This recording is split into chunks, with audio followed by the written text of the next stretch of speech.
The government has recently announced a friendly regime for the taxpayers and the investors. That is something which is extremely welcome. In order to be a successful investment destination, the country must have a tax-friendly regime.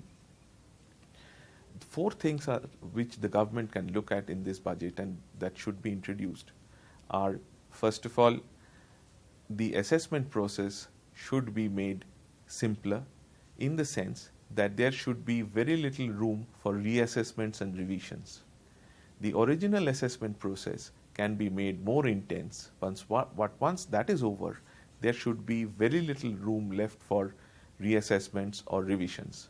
These create a lot of uncertainty in the system. These create a lot of litigation. That should be minimal so that there is very little room for uncertainty which is left in the system.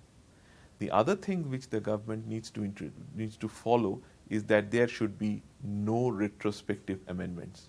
Retrospective amendments, if at all, they should be made only for issues which are beneficial to the taxpayers, not otherwise. That would again bring in a lot of goodwill into the Indian tax regime. The third thing which the government should look at, and the Honorable Finance Minister would be good at introducing, would be to bring in a time-bound regime for the appellate process. The appellate process these days take years to conclude, and there should be a time-bound process so that the results of the appellate proceedings come out on time and there's a closure of matters.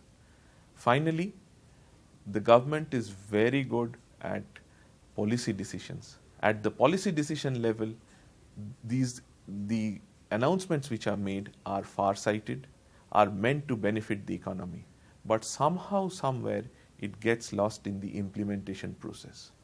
That is something which needs to be monitored.